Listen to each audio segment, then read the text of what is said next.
Have it. Moving to County Administrator, item number 13, recommended legislative agenda for 2014. Mr. Engelbear.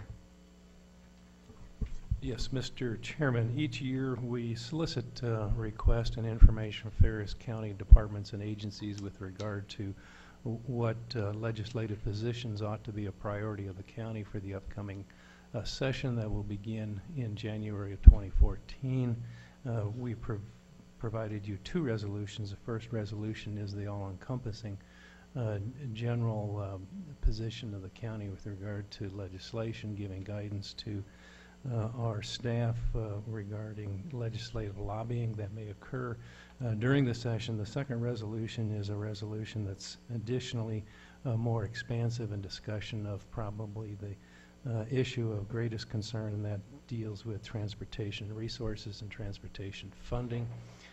I've also provided you with information in form of two graphs that deal with the historic relationship of the Arizona Highway User Revenue Fund, and this is the fund that's distributed to cities, counties, and the state highway fund for the highway operation, maintenance, and construction. And it indicates the need to examine, at least from our perspective and the recommendation of staff, increasing user fees that are associated with transportation programs. The last time the user fee in Arizona was increased, and the user fee with regard to transportation is typically a gas tax. There are a number of other taxes that are all vehicle or transportation related, tires, oils, those type of things. But the backbone of the revenue base is the gasoline tax. It was last raised in '91. The graph that I've shown you on Figure 1 is really a graph that shows the total dollars into the fund from the revenue sources.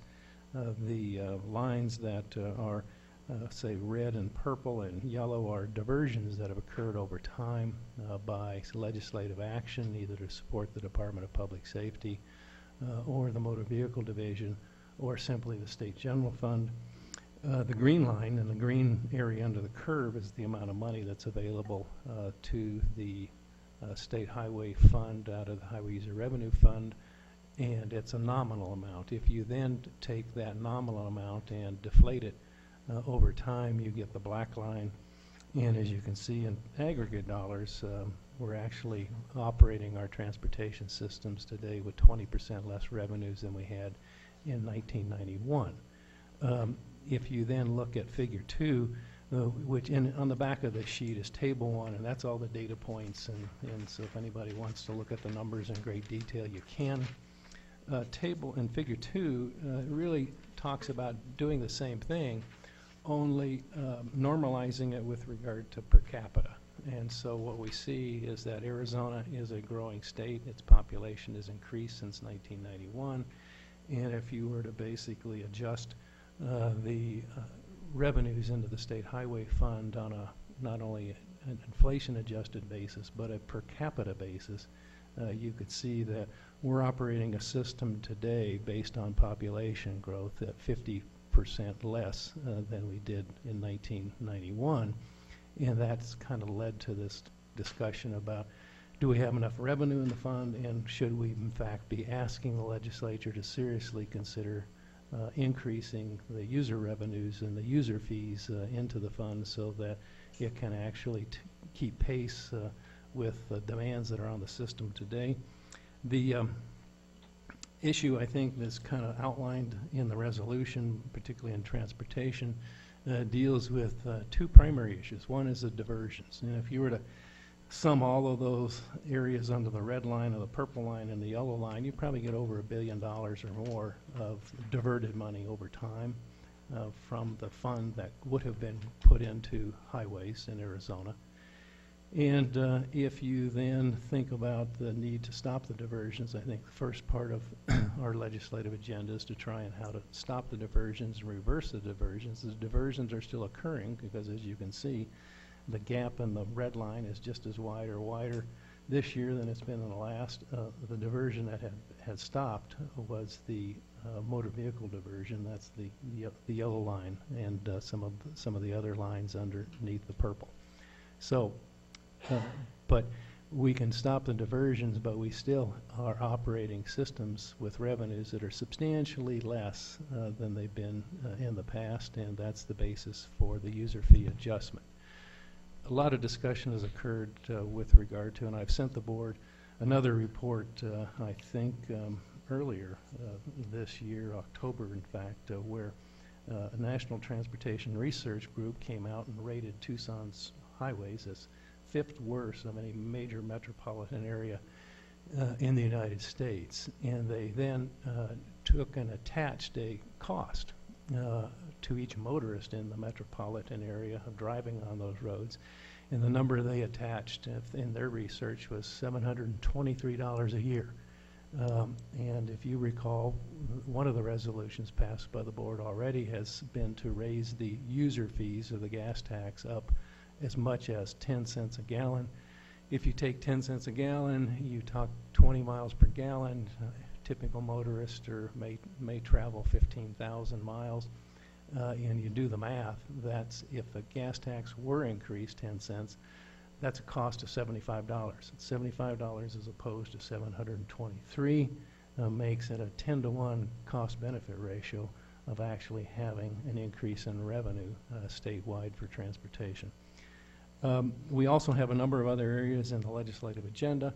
Probably the only other one that needs a very brief discussion is the area with regard is the item that is related to the Pima County Sports and Tourism Authority. And if you recall, that was a piece of legislation adopted several years ago that formed the authority, had them do a lot of studies and analysis. It was really driven towards baseball, and they derived a series of what we would call sales taxes related to tourism, whether it be a restaurant or it be some other type of structure. That particular legislation will expire, and in fact, I think calls for the authority to have an election if they want to remain consistent with the legislation. And what we're suggesting is that the Pima County Sports and Tourism Authority is nowhere near or close to having any type of consensus with regard to what we ought to be looking at for future sports facilities in the region. My guess is that's going to take years to develop any type of consensus on, and therefore what we've recommended is simply moving that election deadline date out 10 years. And again, that's just our option. We think that others will say that this is really a two-step process. First, move the election date and then come to consensus about what the legislation ought to really say about the various professional sports options that may be out there.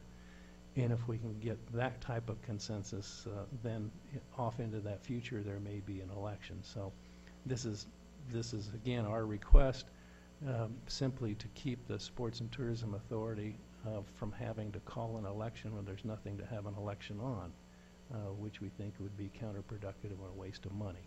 So whether it's successful or not will be up to the legislature, but it's our best option available to us at this point in time, given the lack of any consensus on what ought to occur with regard to the Sports and Tourism Authority in the future. Mr. Huckleberry, let me ask one question. You and I were both back in D.C. and met with several members of Congress on both sides of the aisle.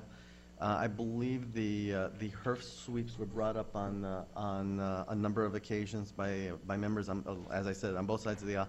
What was their concern, if you could please Yes, share? the chair of the House, I think Energy and Transportation Committee, because one of the issues is that the Federal Highway Trust Fund is bankrupt as well as our own funds. And they know that come October of 2014, the money that's shared by the federal trust fund of the states will be cut in half without an action to increase revenues at the federal level. And the comment was made, well, why should we worry about the state of Arizona since you're actually diverting your own highway monies to the state general fund? And so I don't think they looked upon that diversion very favorably and could use it as a argument to basically say, well, why don't you solve your own problems first and then come talk to us? Mr. Chairman, as a follow-up to that, It's very looking much- at your tables, both for Figure 1 and Figure 2, enlighten me. I think I understand them, but I just am now viewing them for the first time. As we look at the columns, you've got in the first column after the fiscal year, you got HERF revenues collected in nominal dollars, and then columns 2, 3, 4, and 5. If I read that correctly, these are all diversions. Mr. Chairman and Supervisor Bronson, yes, each one of those columns is a diversion to a specific purpose enacted by law, by the legislature during their... But those were monies that should have been available for for roads, but went to various entities for other purposes. Yes, as you can see, in 1991, the amounts in each of those columns was 0. And then I think the first diversion occurred in 92 with funding a portion of the Department of Public Safety and a smaller diversion to what they call the Economic Strength Fund. And those continued, and you can see the HERF diversions to the Motor Vehicle Division really didn't start until almost 10 years later. And then the vehicle license tax diversion, you got to remember, a vehicle license tax, a portion of it gets put into the highway fund. And then about in 2004, there was diversions from the vehicle license tax into the Department of Public Safety or the State General Fund, and you can see in that 1 year, 2005, there's a $178 million hit. Now, it drops back down to almost nothing, but then as you can see, as we begin the Great Recession of 2008 and 9, those numbers start climbing again. Well, and they're significant, and during the same period, if you take 1991 as the base and put that at 1, by the time we get to 2013 today, the construction cost index has almost doubled. So we're getting less in terms of what we can accomplish with either maintenance or actual building new roads because we're paying more. Mr. Chairman, Supervisor Bronson, yes, that's correct. What nominally would have built something in 1991 can only build half of that today. Yeah, that's all right. Thank you. Other questions? Mr. Chairman, Supervisor Miller and then Supervisor Carroll. I have a few questions. The first one was the establishment of the County Sports Authority. I reviewed Title V and about the formation of the authority, and it says that the county has to have a population of more than 2 million. Are you telling me that you're looking to revise this legislation? Mr. Chairman and Supervisor Miller, there's various sports authorities. The one in Maricopa is ongoing, active, and funded. And what they've we're under a sports and tourism authority that is the county of a population in the middle range of typically greater than 1 million. Okay. So is it a separate title under there? Separate title, yes. Okay. Yes. Do you know what title it is? I don't know, but it Okay. is in fact the reason why we lost our spring training teams. Because they, in fact, adopted a tax in Maricopa County to build, of all things, the Cardinals football stadium. They found out they had so much money that they began making allocations to Major League Baseball spring training, trying to lure additional teams from Florida, which they did, but nobody put a restriction about taking teams from Tucson to Phoenix, and so that's why we lost the Chicago White Sox, the Diamondbacks, and the Colorado Rockies. Okay, so it was really this formation of this authority up there that really took away our spring Yes. training, our baseball teams. Okay, that's interesting, and I will find that other title on that one. The other question I had was, I agree the state needs to stop sweeping our HERF funds. I agree we should be reimbursed for the funding of state-mandated services. One of the questions I had was, one of these services is incarceration of sexually violent persons. In 2009, the state shifted 50% of that cost over to the counties. Do you know the number that has cost Pima County over these last several years, roughly? Mr. Chairman and Supervisor Miller, I can't get the number off the top of my head, but I can get you the summation of all of them, and it's significant. And typically what happens in many of these cases, and I think sexually violent persons started at a 25% and then went to 100% and then might be back down to 50, and we're trying to get the state to assume back that responsibility. I think the same thing with what we call individuals who are what we call restoration of competency. Restoration of competency was a law enacted by the state where they then took people who had committed crimes, sent them to the Arizona State Hospital, restored their competency, and then tried them. And that used to be 100% responsibility of the state, and now the state has shifted that responsibility 100% back to the counties. Yeah. And it's a bigger number. We can get you both of those. It's even larger, okay. And my final comment here is that working with the stakeholders to identify and enact revenue enhancements for existing HERF distribution system. This entails an additional tax burden on taxpayers and residents of Pima County who can little afford further taxation. This is my one sticking point with this, is that I can't support taxing the taxpayers further. I'm looking at the Pima County HERF fund sweeps over the period of years. We've swept $34 million out of a total of $728 million. The balance has gone to bond payments, and then there were funds that were available for road repairs. The road repairs have not been done. We have $5 million this year, which in my opinion is inadequate.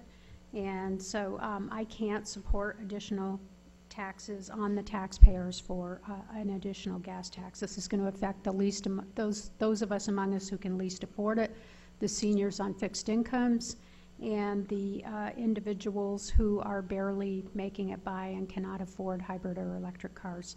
Thank you. Supervisor Carroll. Mr. Chairman, thank you for this report, Mr. Huckleberry. I agree with the recommended legislative agenda, but I also want to mention that I've done a little background research and some meetings regarding the increase of up to 10%, up to 10 cents on the gas tax of the state of Arizona. I don't want anyone to think that this is in the bag. Obviously, it's going to be something that needs to be presented to the legislature, and it needs to be a persuasive argument. But I have talked to the chair of the House Transportation Committee, who happens to be a Republican who's in support of the idea.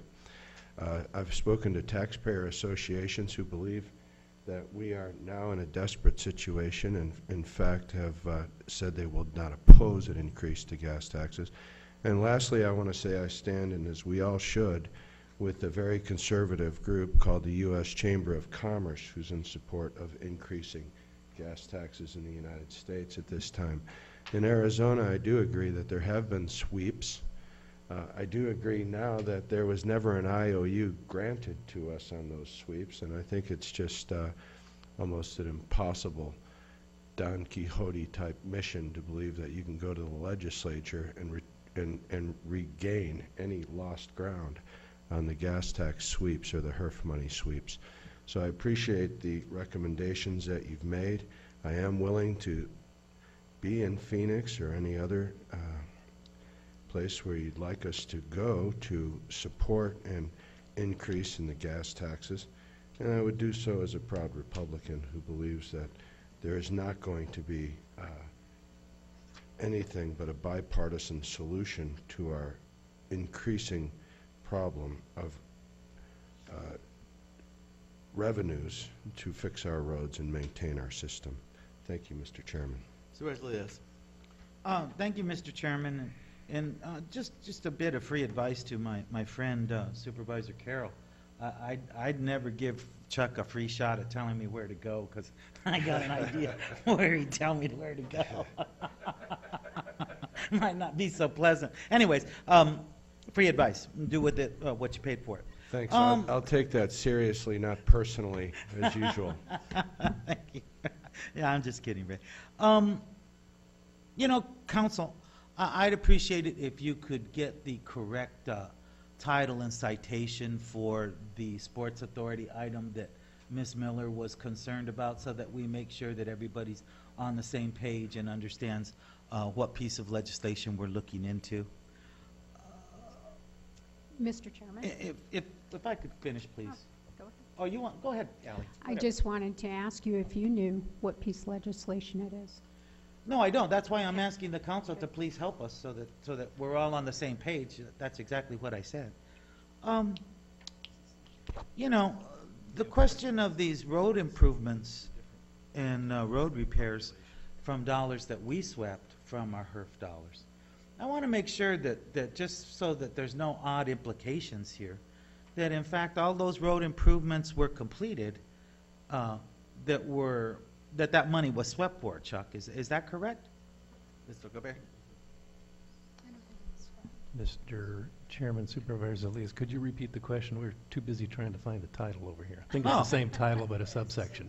But you, anyways, well, Ally, during her discussion here about her objections to the portion of this item that's about increasing taxes here on gasoline, said there were a number of sweeps that we made on our own HERF funds for road improvements and road repairs. I just want to make sure that all those road improvements were in fact legal and they were completed, and that those road repairs were completed as well, because clearly Ms. Miller said that they were not completed at all, and I'd like to know about that. Or am I putting words in your mouth? I would hate to do that. Oh, then please explain yourself. Mr. Chairman, what I was referring to is that we have, since 1993, received HERF and vehicle license tax revenue of $841 million. This is from Mr. Huckleberry's transportation report. $841,906,631. The legislative sweeps, which started in 2001 in Pima County, amount to $34 million, which left, well, there was $167,000 that were used to pay the 1997 bonds. Excuse me, 167 million, I'm sorry. And that left funds available for roads, and this is since 1993, a total of $640,595,000. So that amounts to roughly, since 1997, roughly 4.5% sweep. So it's not as significant in Pima County as we've made it sound. I have the spreadsheet here. I pulled it right out of Mr. Huckleberry's Transportation and Funding Investment Report dated March 2013. It was a big report. We all got it, so that's where that data came from. And that's my objection, is not the fact that I understand the voters voted for paying for those road widenings and new roads, the $350 million bonds that were passed in 1997, that they voted to do that and voted that they would use the HERF money. I think there was a lack of understanding that that meant there would be no road repairs. And, but there was money available for road repairs after those bond payments were made. That was my point. Thank you. So, Mr. Huckleberry, was that money used for road repairs? And were those roads completed that were supposed to be completed as promised to the voters? And if I remember correctly, they were actually audited several times regarding that issue. But I'm just wondering, because I want to make sure the public doesn't think that we had money that could have been spent on road repair that was not used. Yes, Mr. Chairman and Supervisor Elias, the 1997 Highway User Revenue Bond Program, and revenue is the operable word, has been approved by the voters and is being executed, and is probably, my guess is, about 80% complete. Projects have been done. The benefits are being actually received by those people who travel on those roads today. The difficulty is that when you issue a revenue bond, you have to use the highway user revenue funds you receive to repay the debt. So today, we get about $50 to $51 million of highway user revenue funds, and we then are required to first take right off the top about $18 million a year to repay the debt that's already been issued. So then that gives you a net of about $33 million to do all of the road repairs and everything else. The problem with the sweeps at the state legislative level was that we were managing fairly well prior to 2006 to dedicate a fairly significant amount of HERF revenues for transportation, pavement rehabilitation, and repairs. But what happened with the sweeps is that our margin, the marginal money that we had available, it just, kind of disappeared. And so there were years, beginning in probably 7, 8, 9, and even 10, where we did almost zero pavement repair and rehabilitation, and that's what we're facing along with what the city is facing. So while obviously the diversions were marginal when you look at the total amount of revenues over the time period, it's the time in which they occurred that caused us the greatest difficulty in repairing our roads, because we were already ramping up the debt repayment load on the bonds to finish those projects, and at the same time the state increased their diversions, so the amount of money available to us just simply went away for pavement repair and rehabilitation. So couldn't have caught us at a worse time. Right, but very obviously here on your graph, as the state started to sweep more money, that's when exactly we ran into this problem about being able to spend more money on road repair. Prior to that, were we spending all the money that we were supposed to spend on road repair on, in fact, rehabilitation and repairs on our roads? Mr. Chairman and Supervisor Elias, yes, operating, maintenance, repair, construction. All the money that we Right. received in HERF went into the transportation system that we have responsibility for, and that's in the unincorporated area. Okay, thank you, Mr. Huckleberry. Mr. Huckleberry, I do have a question. What is the size of the 1997 bond package? Mr. Chairman, it's $350 million that was authorized. We probably have spent about $250. And where's the bulk of those expenditures go? Where did it go regionally? Regionally, if we talk about what roads required the widening the most, is all the roads that typically are in the very large growth area in the Catalina foothills, and I think in our reports we provided a table to the board showing the distribution by district of those bond fund allocations, and most of them were in District 1. Okay, thank you. Mr. Chairman, Supervisor Miller. and it would make sense that those monies would be spent where the most growth was, and that was the whole point of issuing those bonds. Based on that report, we've sold $262 million. We have $88 million left to issue. Now, this was from that report. I'm sure there's been an update since. Getting back to that, we had, showed those funds available per year. I agree, they're roughly $333 million a year. 11 and 12 was the year that we got hit the hardest with the sweeps of almost $8 million.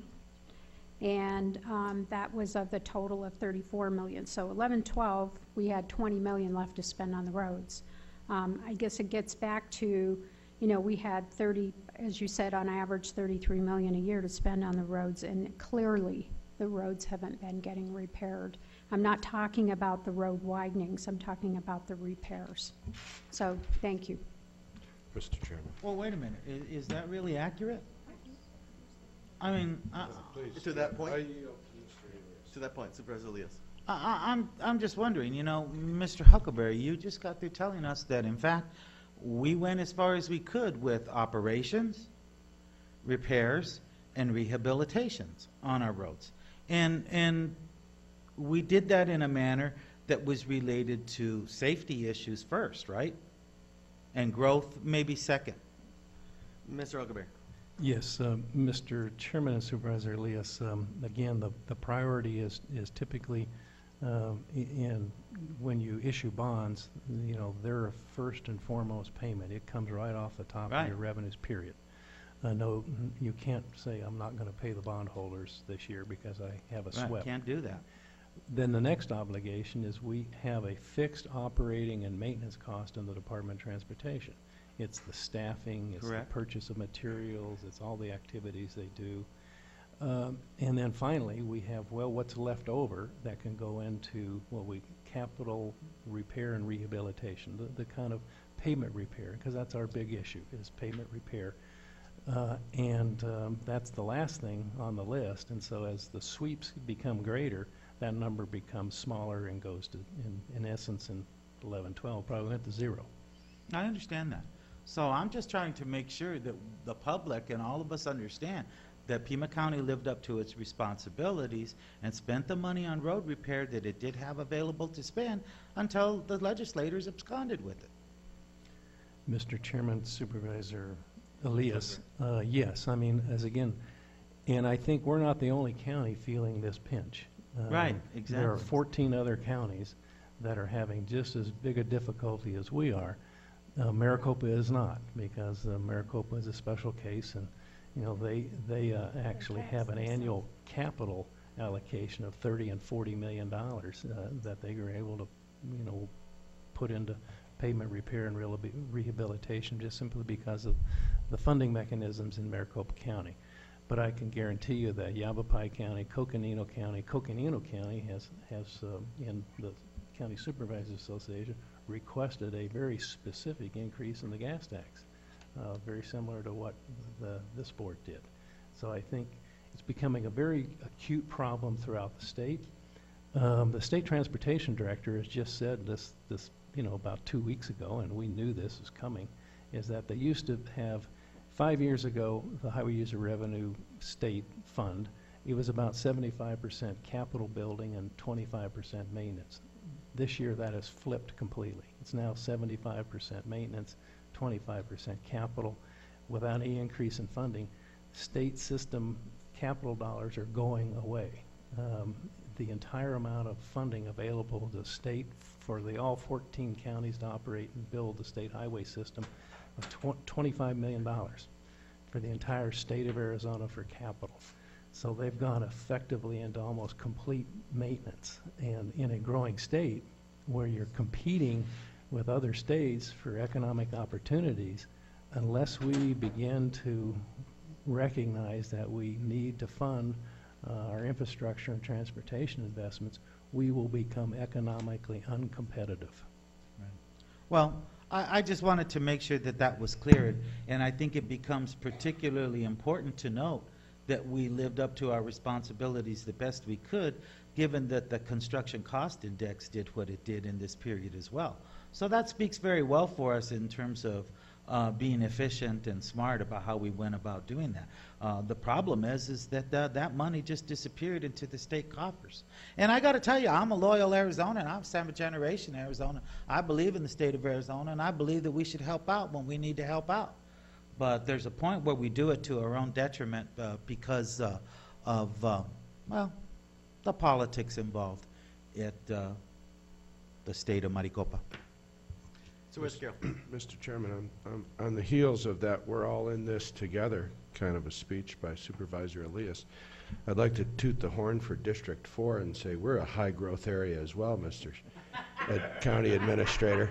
And we did not get the lion's share of the HERF money. We did not get the lion's share of the bond package. And although there were doubts about the delivery of whether it be the HERF bonds or the impact fees to the boundaries and the regions where they were collected, or any other bond package, I think it was clear that any innuendo of misspending is completely false. I think that the auditors have produced reports that would say that all the political calculations of candidates and other special interest groups were proven to be inaccurate by the audits. Am I correct in that, Mr. Huckleberry? Do we need to call for any more audits? Mr. Huckleberry? Mr. Chairman and Supervisor Carroll, we were given a complete clearance by the State Auditor General and the audit of our bond program. Well, both Supervisor Bronson and I, who have been here since 1997, when those elections were held for the HERF monies, certainly would be derelict in our duties had we not kept track of those dollars, had we not voted for those audits, had we not received the clean bill of health. So I appreciate and want to put to rest the discussion over the fact that we are short. First, let me repeat, District 4 has been shorted, and I hope to make that up. But secondly, if it has to be through gas taxes, so be it, because there is not any pot of money that is available for us to maintain and increase the capacity of our roadways without doing so. And I'm glad that the Chamber of Commerce of the United States, and I'm glad other conservative business groups have agreed with this premise, and I hope that they'll get behind a campaign as well as the other groups that we have been aligned with in all the other campaigns that we've made in regards to fixing and improving our road network in southern Arizona. Thank you, Mr. Huckleberry. Mr. Chairman, I want to remind, and Mr. Huckleberry, I want to remind my esteemed colleague on my left that I oppose that, but no, what I want to remind him of is that in our comprehensive plan, the designated growth areas, and we are seeing the growth, is in the southeast and the southwest, so District 3 and District 4. And I would remind my colleagues that I didn't support the 1997 HERF revenue bonds for the very reason that I thought we would have issues related to maintenance. Unfortunately, I was prophetic. Mr. Chairman, Supervisor Carroll. I recall the election, and Supervisor Bronson was interested in pay-as-you-go. I'm not sure which would have worked out better, but in the end, I agree with you, Supervisor Bronson, that we need to look at the balance of our projects and know that District 3 and District 4 are slated for growth, that we are behind the 8 ball when it comes to our road systems in those districts. And I'm delighted to work with you, Supervisor. I don't think I have to persuade you. I don't think that I have to build a huge coalition, because you've heard it from my district. In fact, we have 2 great residents of Vail right here who are even more dependent on the county than they ever have been, aren't you, sir and ma'am? Thank you. Mr. Chairman, Supervisor Miller, followed by Supervisor Elias. a couple final comments. One of the things that I think has created a lot of confusion is you just stated that the monies that were left over after those bond payments, which, you know, they're anywhere from $35 million to down to $20 million at the lowest in 2011-12, that they're used for paying staff salaries. This is something that I think has been very confusing, paying for the staffing and operating and maintenance of the Department of Transportation. Could I get a report on how much that amounts to each year? Because for the last several years, according to your memos, and admittedly, we spent 0 on road repairs until the election year when we spent $10 million. And then this year, we only have $5 million that had to come from the general fund, which tells me that we are literally spending every penny that comes back the available balance for road repairs. Like I said, it's you estimated roughly $33 million a year on staff salaries for the Department of Transportation. Yes, Mr. Chairman and Supervisor Miller, the $33 million is all inclusive of operating and maintenance cost and staffing, and we can give you the staffing by fiscal year in a trend analysis over probably the last 10 or 15 years, and it's been going down. We have less people in transportation today than we had 10 years ago, and dramatically different than 15 years ago, with a lot of contracting options that the county has employed. So those staffing costs are low.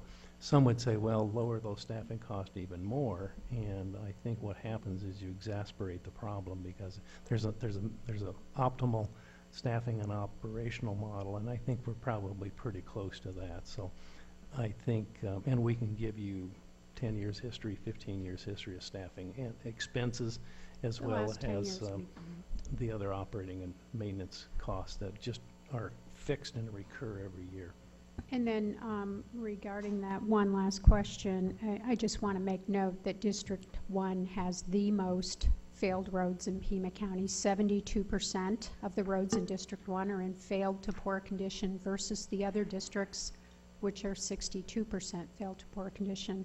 This is from Priscilla Cornelio's Department of Transportation report, the same report that I pulled this data from. I think it would be very helpful to have that data. That way we can know exactly how much is available for road repairs, because if I look at the report and I go through the report, we're showing this $33 million is available for road repairs when in fact it's used for staffing. Do other counties use these monies for their staffing? Is that the way it's done in all the other counties as well? Mr. Huckleberry.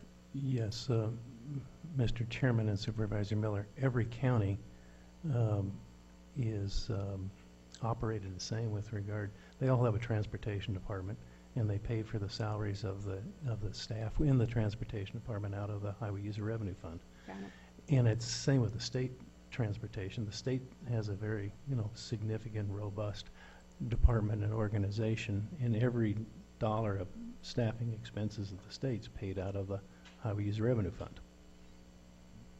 Thank you. Ms. Supervisor Elias. I would just comment that, it strikes me that our staffing level has gone down significantly in the past 5 years due to financial troubles, and that we've all had, and we've lost some good people. But really, that is the efficient way to staff a transportation department that has been continuing to do significant projects during this period. It's not like work just came to a halt, and everyone sat around drinking Red Bull, getting tense all day. That is not what has transpired here. And in fact, our staff has done a good job on many projects in District 1, and in District 4, and in District 3.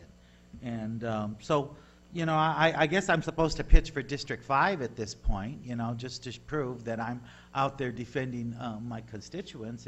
And I will do that, and I'll also support the chairman because oftentimes, he gets left out of these discussions because he's running the meeting. But I'll support the residents of District 2 and their road needs as well, because they're significant, and our road repairs are significant. We appreciate it. And we share that. We share that, Supervisor.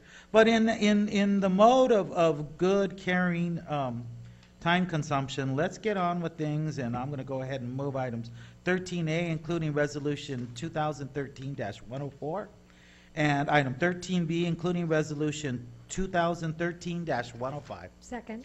Motion and a second to approve item number 13A and B and resolution number 2013-104 and 105. Are there any further discussion? Seeing none, all those in favor, please signify by saying aye. Aye. All opposed, please signify by saying nay. No. By your vote of 4 to 1, motion carries. The board will take a